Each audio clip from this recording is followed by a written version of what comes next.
बेटा, आज तुम गर्व से हमारा सीना फुला दिए।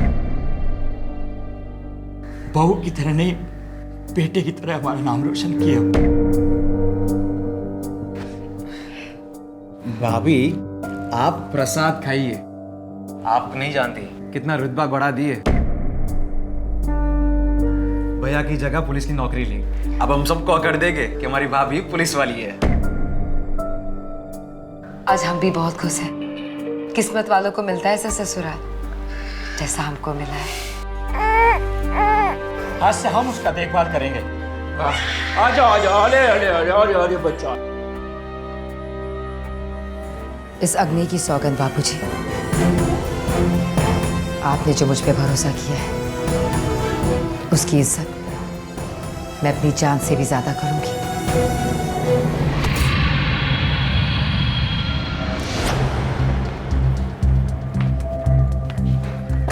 अरे बाबूजी, आप यहाँ? मैं आपको फोन लगाने ही वाली थी।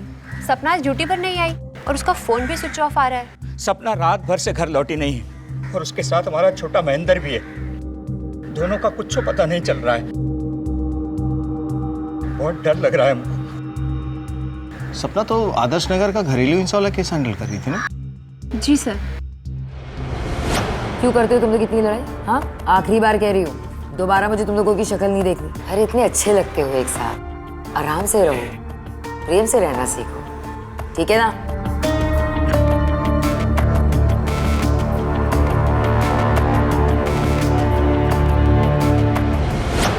आप लोग कुछ बोल के गई थी, कहाँ जा रही हो? नहीं तो ड्यूटी से आई, कपड़ा बदली किए, महेंद्र को लिया और चली गई। बच्चे को लेके कहाँ जा सकती है? कल पीसीआर पे कोई कॉल भी नहीं आया था उसका। अच्छा याद है क्या कपड़े पहन के गई थी? हाँ, वो नीले रंग की साड़ी पहनी थी और छोटे महेंद्र ने ग्रीन कलर का कपड़ा पहना था। बाबूजी, आपको किसी के ऊपर शक या फिर घर में आपस में कोई झगड़ा? नहीं, ऐसा तो कुछ नहीं है। वो कहाँ गई ये कुछ मालूम नहीं। किसी को मालूम हो ना हो, विष्णुनगर थाने के पीएसआई करण कुमार को जरूर मालूम होगा। पीएसआई करण कुमार को क्यों मालूम होगा? वो क्योंकि दोनों में बहुत अच्छा दोस्ती है, एक दूसरे के साथ काफी बातें बांटते हैं।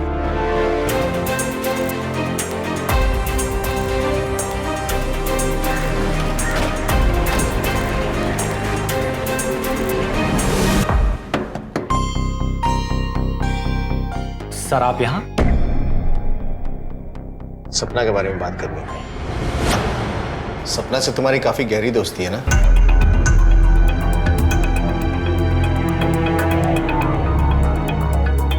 कल रात से वो लापता है। तुम्हें पता है कहाँ हो सकती है? नहीं सर, मुझे इसके बारे में कुछ नहीं पता। चलो थाने चल के बात करते हैं। सर आप चलिए, मैं बस 2 मिनट में आता हूँ। एक्चुअली मेरा और मेरी वाइफ प्रिया का डाइवोर्स केस चल रहा है सर। सपना की वजह से? नहीं सर, एक्चुअली पीएसआई सपना मेरे लिए एक दोस्त से कहीं बढ़कर है। एक अच्छे इंसान होने के साथ साथ वो मेरी हमउम्र है। हम काम एक ही करते हैं, हम दोनों एक दूसरे को अच्छी तरह समझते भी हैं। पर मेरी वाइफ न तो मुझे समझती है और न ही मेरे काम को। शायद यही वजह है सर कि मैं और पीएसआई सपना एक दूसरे के इतने करीब आ गए हैं। सपना से तुम्हारा रिश्ता दोस्ती से कुछ ज्यादा है। और डिवोर्स केस के बावजूद तुम्हारी पत्नी तुम्हारे साथ घर पे रह रही है। ये बात कुछ समझ में नहीं आई। दरअसल मेरी वाइफ प्रिया सर मेरे बच्चे को मुझसे मिलवाने लाई थी। मैं चाहूँ तो ये शादी तोड़ सकता हूँ, पर अपने बच्चे से दूर नहीं रह सकता सर मैं। अब आप ही बताइए, हम दोनों के इस आपसी झगड़े में उस मासूम का क्या कसूर सर?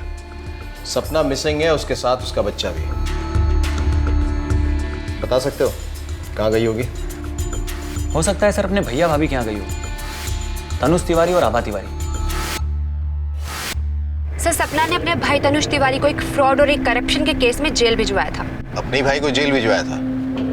किया गया था उसने? सर, वो एक गवर्नमेंट कॉन्ट्रैक्टर था। रिसेंटली उसने एक रोड कंस्ट्रक्शन पे घटिया क्वालिटी का मटेरियल यूज किया था। इनफैक्ट रिश्ता बिना देखे सपना ने उसे अरेस्ट भी किया और कल ही वो जेल से रिहा हुआ है। वो कल जेल से रिहा हुआ और सपना भी कल ही गायब हुई है। कल ही रिहा हुए हैं हम, और आज ही आदम के आप लोग। हम तुम्हारे नहीं, तुम्हारी बहन सपना के बारे में बात करने आए। बड़े अजीब हैं आप लोग। मेरे पति अभी अभी रिहा होकर आए हैं और आ गए आप लोग पूछताछ करने के लिए। सपना का नाम यहाँ पर मत लीजिएगा, हमारा कोई लेना देना नहीं है उससे। इतना भड़कने की जरूरत नहीं है, इसे इसके किए की सजा मिली है। हम सुन लिया आपका, अब आप हमारा सुनिए। हमको ऐसा बहन से कोई रिश्ता नहीं रखना है जो अपने भाई को जेल में डलवा दे। आप पिंड काहे नहीं छोड़ देते हैं हमारा? तुम जेल से कल रिहा हुए हो और सपना भी कल गायब हुई है। ये महज इत्तेफाक है कि इसमें तुम्हारा कोई हाथ है, ये जाने बिना हम जाएंगे नहीं यहाँ से। ऐसे गजब है इंस्पेक्टर साहब आप लोग। अरे हमको कहाँ मालूम कि वो कहाँ गई, क्यों गई, किसके साथ गई? और आपको क्या लगता है अकेले दुश्मन हम हैं उसके? जमाने भर के लोगों से दुश्मनी ले रखी है उसने। एक दुश्मन तो उसका ससुराल में है, उससे काहे नहीं पूछते आप? किसकी बात कर रहे हो तुम? आलोक उपाध्याय, सपना का जेठ। आलोक उपाध्याय?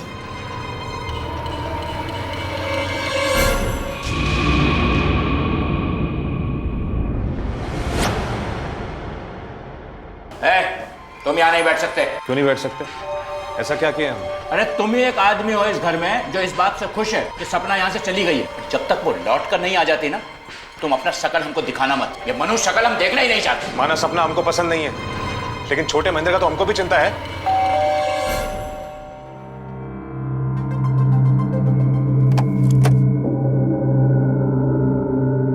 बाबूजी, हम आलोक को पूछताछ के लिए ले जाने आए हैं। चलो पुलिस स्टेशन। ऐसा क्या पूछेगा जो आप लोग यहाँ उठा लाए? यही कि सपना से तुम्हें क्या प्रॉब्लम है? वो खुद ही एक प्रॉब्लम है।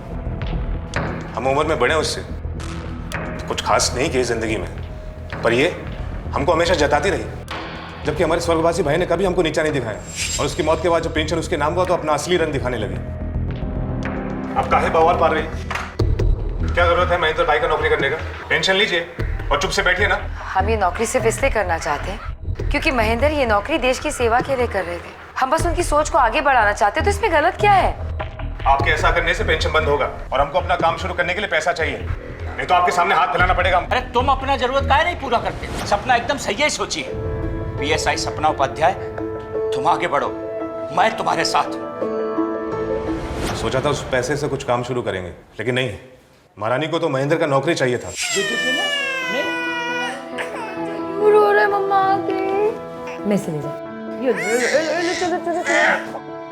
सपना, सपना, क्या बात है? कुछ बात करनी है आपसे। बोलिए। हमको कुछ पैसे का दरकार है, और सिर्फ इस महीने नहीं, हर महीने चाहिए होगा। किस लिए? अब सब पता है तुमको। काम शुरू करना है। जो काम शुरू कर सकते थे भैया के पैसे से, वो तो आपने नौकरी लेके रोक दी। अब तनख्वाह दो अपना। 1 रुपया नहीं देंगे हम आपको। आपके फालतू तजुर्बों के लिए पैसा नहीं है हमारे पास। हमारे पास जो पैसा है वो बाबूजी की देखभाल के लिए, मोनू की पढ़ाई के लिए और अपने बच्चे को पालने के लिए। ऐसा बात करने का हिम्मत कैसे हुआ तुम्हारा? जेठ हो तुम्हारा। आलोक, रिश्ते की इज्जत के लिए पैसा नहीं लुटा सकते हम। सबका जिम्मेदारी है हम पर। ज्यादा उबलो मत। आज तक जो भी कुछ किए हो केवल डुबाए हो तुम। एक फूटी कौड़ी मत देना इसे तुम। मुझे छोड़ आप इसका साथ दे रहे हैं? मैं आपका अपना खून हूं, और ये पराई औरत जो खा गई हमारे भाई को। बात सुन ली तेरी बकवास। अपनी जबान बंद रखना। बाबूजी ठीक नहीं कर रहे हैं आप, बहुत गलत कर रहे हैं आप।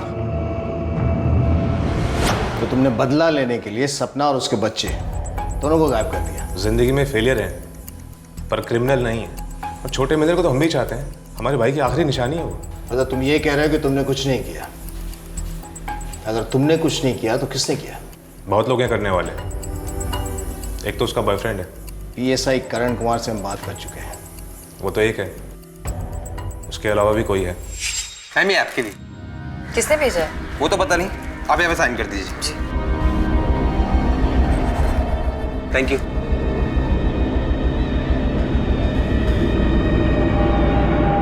हम काहे सपोर्ट नहीं करते अपनी बहू सपना को? हम उसे अपना बेटा मानते हैं, और वो भी जिम्मेदारी उठाई है उसी तरह, बड़े बेटे आलोक की तरह नहीं।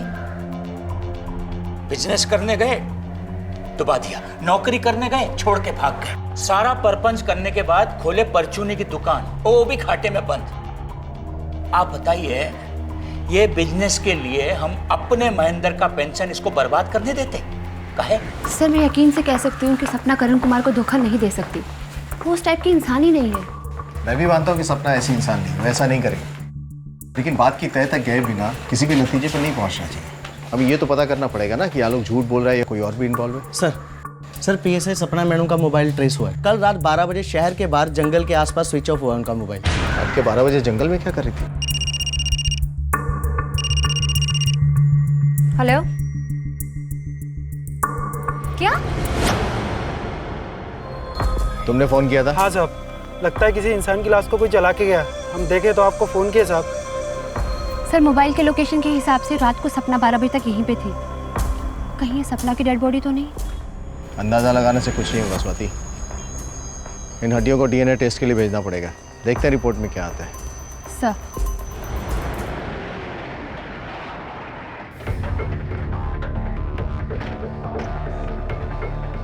मोहन जी, आपको पता था कि सपना का किसी के साथ कुछ चल रहा है? आप बता सकते हैं? हो सकता है कि उसका ही इसमें कोई हाथ हो। हम जान रहे हैं ये सारा गंदगी तुम भरे हो ना इन लोगों के कानों में। काम धाम तो कुछ है नहीं तुम्हारे पास। एक बात समझ लो, अगर सपना के साथ तुम कुछ किए हो ना, हम तुम्हें सूली पर चढ़ाएंगे। बाबूजी, हम एक बार सपना का रूम चेक करना चाहते हैं। जो जी में आए बुक करो बिटिया। हमारी बहू सपना और हमारा पोता दोनों का है।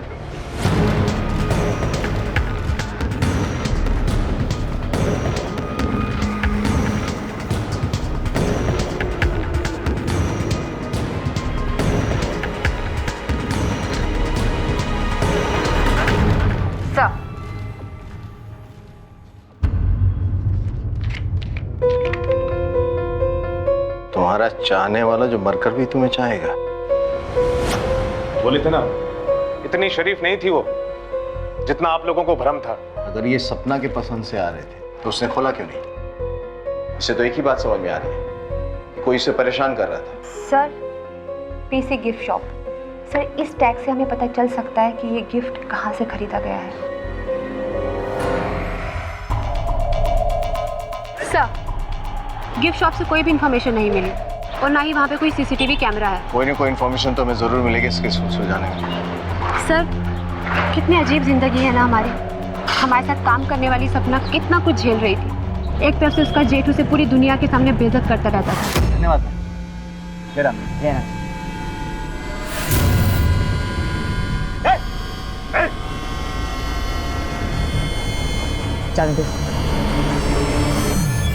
और दूसरा वो पागल आशिक हर दिन उसे परेशान करता रहता था। फिर भी वो अपनी ड्यूटी कितने अच्छे से निभा रही थी।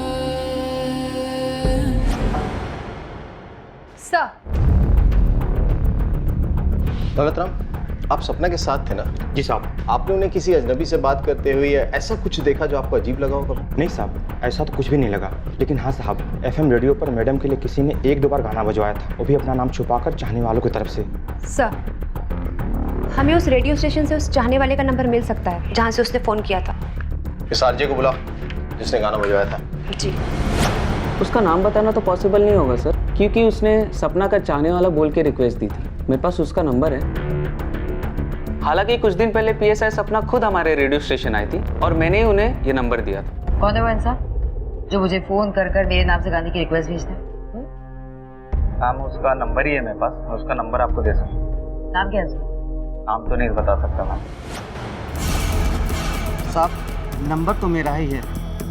आज आप पूछताछ कर रहे हो। कुछ दिन पहले एक दरोगा मैडम आई थी साहब, वो भी इस नंबर के बारे में हमसे पूछताछ कर रही थी। अच्छा, आपके यहाँ जो भी फोन करने आता है उसमें से किसी को भी आपने अलग तरीके से बात करते हुए देखा? मतलब छुप के बात करना चाह रहा हो या धीरे बात करना चाह रहा, ऐसा कोई भी था?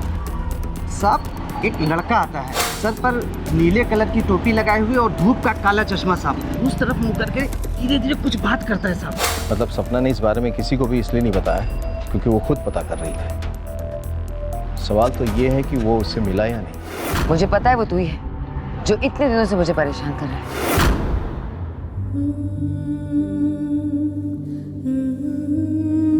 अब तक सपना का कोई खबर नहीं मिला। तो अभी आएगी, जरूर आएगी। आप बस खुद को संभालिए।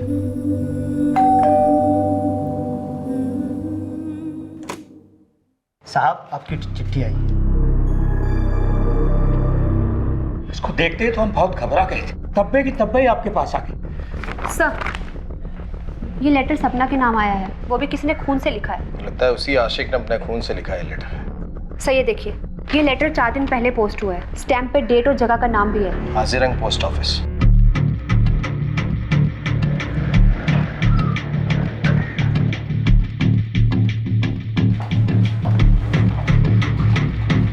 ये कुछ दिनों पहले एक लड़के ने यहाँ से पोस्ट किया था। नीले रंग की टोपी और धूप का चश्मा पहना था। आपने देखा था क्या उसे? साहब हम देखे थे उस आदमी। चेहरा देखा था? पहचान लोगे? चश्मा टोपी के बाद जितना दिखता था उतना बता सकते हैं। स्केच बनवा सकते हैं उसका? जी। अरे ये लड़का एकदम पागल टाइप का लगता है। जितना खून उसने चिट्ठी लिखने में बहाया है, सर पॉसिबल है कि उसे हॉस्पिटल जाना ही पड़ा होगा। उस दिन जब आप सपना के घर पे गए थे तो मोनू के हाथ में मैंने एक पट्टी बंधी देखी थी। इस चिट्ठी को फॉरेंसिक लैब में भेज दो। पीएसआई करण कुमार और मोनू के ब्लड टेस्ट से पता चल जाएगा कि असली आशिक कौन है। और इन दोनों की तस्वीर पीएन को भी दिखाओ, हो सकता है वो पहचान जाए। सर गलत बोल रहा है वो पीन। हम किसी भी पोस्ट ऑफिस गए ही नहीं है। गलतफहमी किसे अभी दूर कर देते? ब्लड रिपोर्ट लेके आना। सर ये ब्लड लेटर इसी का है। इससे पहले कि मैं तेरी सारी गलतफहमियां दूर कर दूं, सच बोलेगा तू? सपना उपाध्याय हमारी प्रेरणा है। उस जैसी औरत हम देखे ही नहीं। बिना ऑफ किए वो घर बच्चा बाहर सब संभालती है। हम उसे प्यार करते हैं तो कैसे गायब कर दे उसे? तेरी बड़ी भाभी है वो। हाँ तो हमें कोई शर्म नहीं है कि वो हमसे बड़ी है। और तेरे इस सच्चे प्यार का सपना को पता चल गया था? हाँ जान गई थी वो। बंद करो अपना ये पागलपन, समझे? जी नहीं सकते आपके बिना। बाहर निकलो अपनी इस बीमारी से, वरना ठीक नहीं होगा। बोलो ना, अब नहीं हो सकता। उस पीएसआई करण कुमार के लिए हमें छोड़ रही हो? उसका शादी करने का कोई इरादा नहीं है आपके साथ। बस इस्तेमाल करेगा आपका। लेकिन मैं आई लव यू।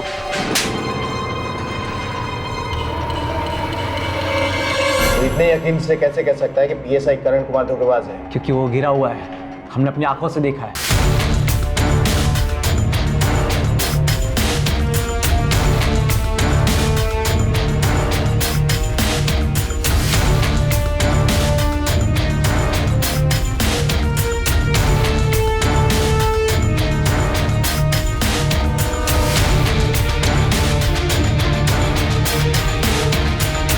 क्योंकि सपना ने तेरे सच्चे प्यार को एक्सेप्ट नहीं किया, उसके बाद भी तूने सपना और उसके बच्चे को गायब कर दिया।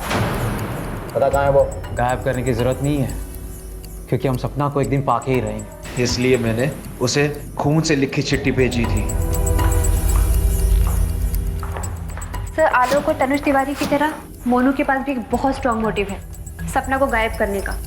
मुझे लग रहा है ये झूठ बोल रहा है। और अगर ये सच बोल रहा है तो इसका साफ मतलब है कि पीएसआई करण कुमार झूठ बोल रहा है। वो सच में सपना के साथ टाइम पास कर रहा है। उसके पास बहुत स्ट्रांग मोटिव है सपना को गायब करने का। सर अगर करण कुमार धोखेबाज है तो फिर वो अपनी बीवी को तलाक क्यों दे रहा है? इस तलाक की बात में क्या सच्चाई है ये तो उसका वकील ही हमें बता सकता है। देखिए सर, 1 महीना पहले पीएसआई करण कुमार ने तलाक का केस फाइल तो किया था, फिर उसने ये तलाक की अपील वापस ले ली। ठीक है सर। Thank you. मोनू की बात में कुछ तो सच्चाई है।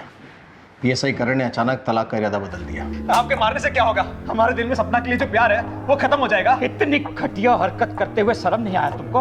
अरे तुम जैसे नीच आदमी के लिए हमारे घर में कोई जगह नहीं। निकलो यहाँ से।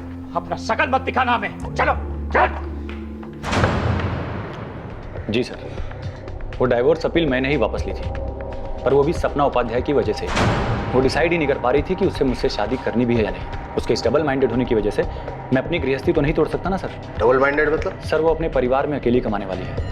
उसे लगता है कि शादी के बाद उसका परिवार अकेले पड़ जाएगा और वो अपनी जिम्मेदारियों से भागना नहीं चाहती। मैंने कई बार उसे समझाने की कोशिश की कि शादी के बाद भी वो अपने परिवार की देखभाल कर सकती है, पर वो समझने को तैयार नहीं है सर। ठीक है, जा सकते। सपना के मन में क्या चल रहा था? चाहती क्या? सर डीएनए रिपोर्ट आ गई है। ये सपना ही थी।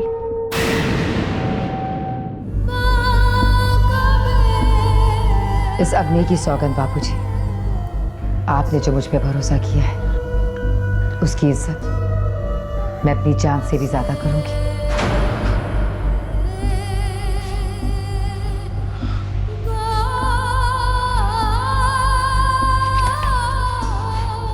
तुम दोनों जिम्मेदार हो उसकी मौत के। वो हमारे लिए जीती रही, तुम उसकी जान खाती।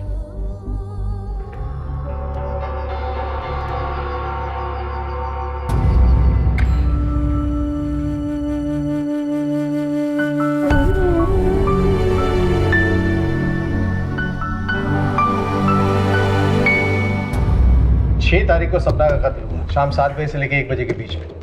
सपना के भाई तनुज के बाद बहुत स्ट्रॉन्ग मोटिव है उसे मारने का, क्योंकि सपना ने उसे जेल भिजवाया था। ये लोग सपना के करीबी लोग हैं और जिस दिन तनुज रिहा हुआ था उसी दिन सपना का कत्ल हुआ था। सर मकसद तो मोनू और करण कुमार के पास भी बहुत स्ट्रॉन्ग है। करण कुमार ने सपना से रिश्ता तोड़ा और मोनू की कम उम्र की वजह से सपना ने इसे रिजेक्ट किया। हो सकता है दोनों के प्यार के फेलियर की वजह से दोनों में से किसी ने सपना का खून कर दिया हो। अगर इस तरह देखे तो आलोक से ज्यादा नफरत तो कोई भी नहीं करता था सपना से। सर सस्पेक्ट्स की हमारे पास कमी नहीं है, पर अभी तक हमारे पास कोई ऐसा सबूत हाथ नहीं लगा जिससे हमारा केस आगे बढ़े। चेक करो 6 तारीख को शाम 7 बजे से लेकर 1 बजे के बीच में लोग कहाँ थे और क्या कर रहे थे। उस दिन जब ये जेल से रिहा हुए हम कहीं नहीं गए थे, हम तो सिर्फ मंदिर गए और शीश नवाया भगवान को और सीधा अपने घर आए। सर हम तो फिल्म देख रहे थे और तफरी किए थे, आप हमारे दोस्तों को पूछ सकते हो। उस दिन मैं घर पर ही था, बहुत थक गया था इसलिए जल्दी सो गया। जी उस दिन मैं सारी रात दारू के ठेके पर ही था।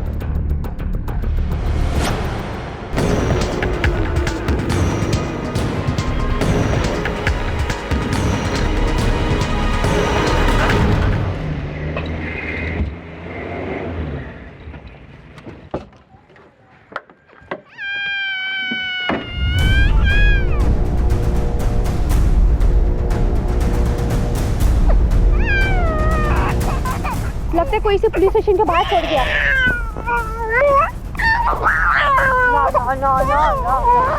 हमरा पोता, हमरा छोटा महेंद्र मिल गया। आजा बेटा। हाँ हाँ हाँ हाँ ले ले ले ले ले लो लो लो ले ले ले ले। ध्यान रखिएगा इसका। ना आप चिंता ना कीजिए। अच्छा सर हम चलते हैं। सर कहीं ये काम सपना के ससुर का तो नहीं, क्योंकि महेंद्र उनका एक लौता वारिस था और वो जिंदा भी बच गया। लेकिन मोहन जी के पास सपना को मारने का क्या मोटिव हो सकता है? वो तो सबसे ज्यादा केयरिंग थे और चिंतित थे उसके लाइफ के बारे में, एक बाप से भी ज्यादा। सर हमने काफी कोशिश की पर कोई भी सुराग हाथ नहीं लगा। अब अगर नजर है तो सिर्फ मोहन जी के ऊपर। जो तुम्हारा कहना भी सही है, हमें किसी भी पहलू को नजरअंदाज नहीं करना चाहिए और ये भी पता लगाना होगा कि महेंद्र को पुलिस स्टेशन के बाहर कौन छोड़ के गया था। दौलत राम को बोले एक टीम तैयार करे और पता करे, और सपना के घर में जो मेड काम करती है उसको बुलाओ, शायद उससे कोई अंदरूनी बात पता हो। सर ये गौरी है, सपना के घर में काम करती है। इसके कहने के मुताबिक 2 हफ्ते पहले सपना और उसके ससुर के बीच में बहुत बुरी लड़ाई हुई थी। किस बात पर लड़ाई हुई थी? सर हम तो अपना काम कर रहे थे, फिर अचानक से अंदर से चीखने चिल्लाने की आवाज आई और हमने जाके देखा। अरे अपने बेटों से ज्यादा मानती है तुमको। बाबूजी आप गलत समझ रहे हैं हमें। बेशक हम अपनी नई जिंदगी शुरू करना चाहते हैं, इसका मतलब ये नहीं कि हम अपने पुराने रिश्तों को भूल जाएंगे। मत सिखाओ हमें, दुनिया देखी हमने। एक पिता जैसा अपना बच्चे को प्यार करता है वैसा हम सपना को प्यार करते थे। शुरू में हम बहुत गुस्सा है जब हमको मालूम पड़ा कि वो शादी के बारे में सोच रही है। फिर सोचे कि जो हमरे लिए अपना सर्वस्व न्यौछावर कर रहा है उसका खुशी में हम खुशी का ही नहीं है। फिर हम उसकी शादी के लिए साड़ी खरीदने गए साथ में। इस घर में हमरा जो बड़ा बेटा है आलोक, उसके अलावा सपना को कोई परेशान नहीं किया, मगर आलोक को इस बात के लिए हम कभी बख्शे नहीं। अपना असफलता के लिए इसको जिम्मेदार मानते हो तुम, और आज इतना गिर गए कि सारी दुनिया के सामने मिट्टी फेंक दिए।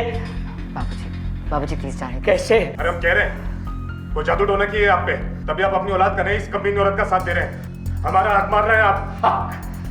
हक की बात कर रहे हैं? तुम्हारे हक कोई चिड़िया है जो मार के कोई भी ले जाएगा? लायक बनना पड़ता है उसके लिए, कुछ नहीं मिलेगा। अपना कमाओ और खाओ अपना।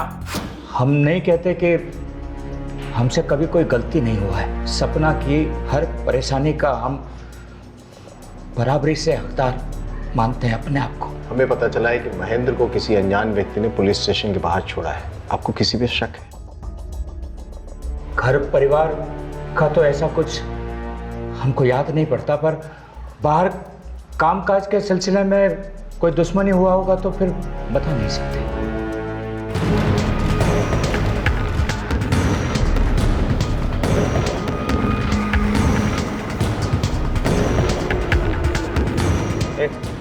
तुमने ऐसा कुछ देखा जो किसी बच्चे को कंबल में लपेट के लाया है? एक औरत एक बच्चे को कंबल में लपेट के लाई थी साहब।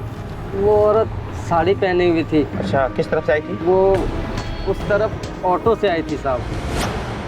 मैडम ये देखिए, किसी का चेहरा साफ नहीं दिख रहा है पर हाथ में कंबल में कुछ लिपटा हुआ है।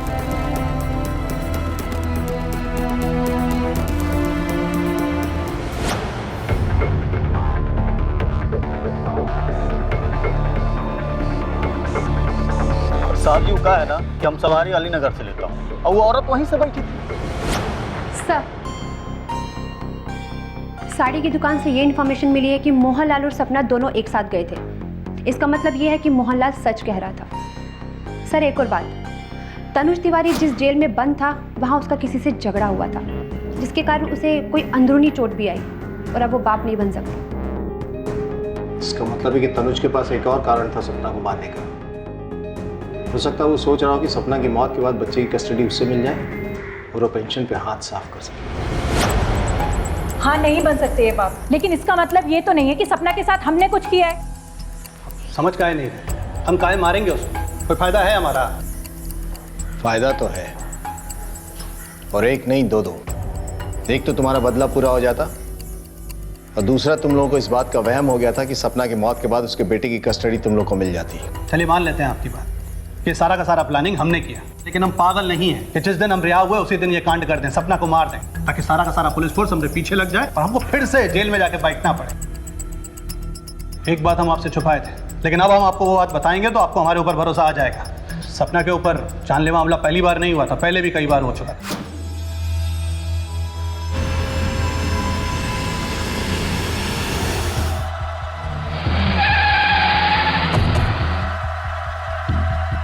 ये भरोसे वाली बात तुम्हें पहले क्यों नहीं सूझी? हमको लगा कि आप भी हम पर भरोसा नहीं करेंगे जैसा सपना ने नहीं किया था। उसको लगता था कि सारे के सारे हमले हमने करवाए हैं। इन हमलों के बारे में तुम्हें कैसे पता? वो हमको खुद बताई थी जेल में आके। इतनी नफरत करते हो हमसे, हम पे हमला करवा रहे हो? क्या किया हमने? बस अपनी ड्यूटी तो की है ना, आपको बस कानून के हवाले कर दिया। भैया इसका मतलब ये नहीं है कि हमारे दिल में भाई बहन के प्यार में कोई अंतर आ जाए। हाँ, ये भाई बहन का नाटक ना अपने पास ही रखो, समझी तुम? और क्या कह रही हो? हमने तुम पे हमला करवाया? हमने ऐसा कुछ नहीं किया है। इसके बाद अगर कोई बात पता चली ना, थाने में ले जाके पूछो।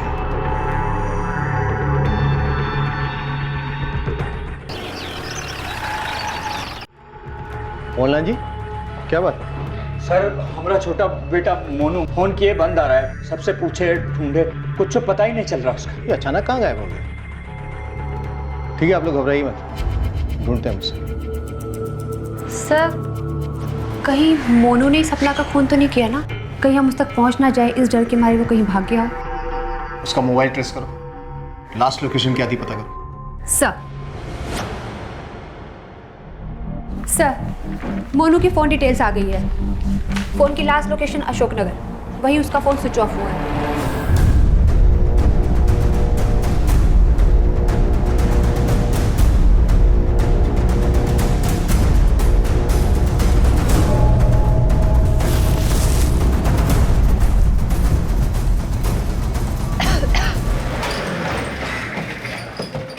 हे भगवान, क्या हो रहा है मेरे साथ? मैंने मेरी बहू और अब बेटा। मोनू का किसी के साथ कोई झगड़ा हुआ था क्या? नहीं साहब, वो घर से निकलते ही कहा था जो दोस्ती दुश्मनी कर अपने में मगन रहता था। हो सकता है सपना और मोनू के कत्ल के पीछे किसी एक ही इंसान का हाथ हो, लेकिन सवाल ये उठता है कि इन दोनों को नुकसान पहुंचा के फायदा किसका है। सर ये भी तो हो सकता है कि एक नहीं बल्कि दो लोग हो और उन दोनों के मकसद अलग अलग हो। बिल्कुल हो सकता है। स्वाति, हमारे पास जितने भी सस्पेक्ट्स हैं, पता करो कि 24 जुलाई और 12 अगस्त को ये लोग कहाँ थे और क्या कर रहे थे, और उस औरत का पता करो जिसने बच्चा छोड़ा था, उसी से कुछ सुराग मिल सकता है। हाँ साहब, आई थी, बेबी फूड और डायपर वगैरह ली थी। अजीब औरत थी साहब, बच्चा संभालना बिल्कुल नहीं आता था उसको। ऐसे पैसा पटकी और बोले जितना आता है दे दो। इसी एरिया की है? पक्का नहीं बता सकता साहब, लेकिन सामने एक बस्ती है, शायद वहीं रहती है।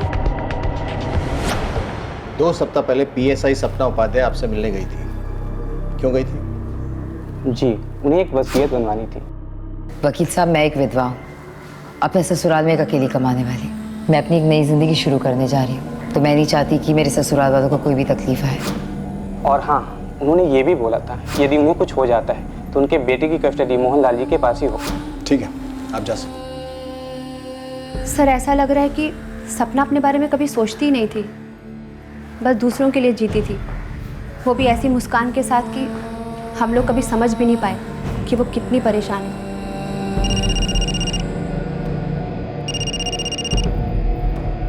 हेलो। हाँ मैडम, वो औरत मिल गई जिसने बच्चा पुलिस स्टेशन के बाहर छोड़ा था। गुड सर, वो औरत मिल गई है जिसने महेंद्र को पुलिस स्टेशन के बाहर छोड़ा था। अलीनगर की किसी बस्ती में रहती है। चलो जरा इस देव की माई से मिलते हैं। देख रमा, चुपचाप रहने से कुछ नहीं होगा, खामखा हड्डियां तोड़वाएगी तू अपनी।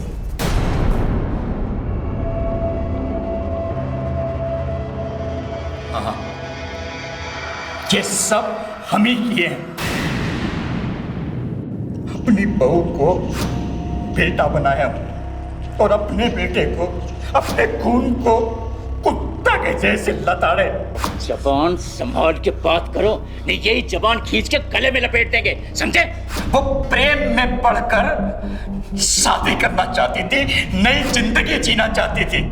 जी बाबूजी, मुझे PSI करण कुमार से शादी करनी है। हम कभी नहीं सोचे थे कि तुम हमें मझधार में छोड़ोगी। अगर ये शादी हो जाता ना तो वो नौकरी तो जाती जाती, और 18 साल तक जो हमारे महेंद्र को पेंशन मिलने वाली थी वो भी वही खाती। हमारा पोता हमसे दूर हो जाता सो अलग। ये देख, जिसको तूने गद्दार समझ के मार दिया, उसने जीते जी अपना पैसा और अपना बेटा दोनों तेरे नाम कर दिया था। मैं अपनी एक नई जिंदगी शुरू करने जा रही हूँ, तो मैं नहीं चाहती कि मेरे ससुराल वालों को कोई भी तकलीफ आए। अपने छोटे बेटे मोनू, उसको क्यों मारा तूने? हम एक दिन जब अपने छोटे महेंद्र से मिलने रमा के घर गए तो पीछा करते करते वहाँ आ गया। वो घर पे आके हमारा बहुत बहस भी हुआ उससे। का नाम शनाब बकरा है, तू दारू पिए का? बातें मत घुमाइए। भाभी उस दिन रात को नहीं लौटी थी, पर आप रात को 2 बजे लौट गए थे। हम सब समझ गए, हम पुलिस को बता देंगे। जैसा किया है वैसा भुगत। देश की सेवा के जज्बे के साथ पुलिस में भर्ती हुई सपना उपाध्याय का परिवार दूसरों की मेहनत पर जीने का आदी था, लेकिन सपना ने अपने परिवार के लिए कभी ना बुरा सोचा और ना बुरा किया। लेकिन बिना किसी ठोस सबूत या दलील के मोहनलाल ने सपना के लिए बहुत कुछ बुरा सोच लिया और सब कुछ नष्ट कर दिया। ये कहानी एक सीख है उन सब के लिए जो अच्छाई तो करते हैं लेकिन आंखें मूंद कर और अपने आसपास के खतरों को पहचान नहीं पाते। अब मैं अनूप सोनी आपसे विदा लेता हूं, फिर मुलाकात होगी अगले एपिसोड में एक और चौंका देने वाले केस के साथ। तब तक अपना और अपने परिवार का ख्याल रखें और देखते रहें क्राइम पेट्रोल डायल 100। सबक एक को, सीख हम सबको। जय हिंद।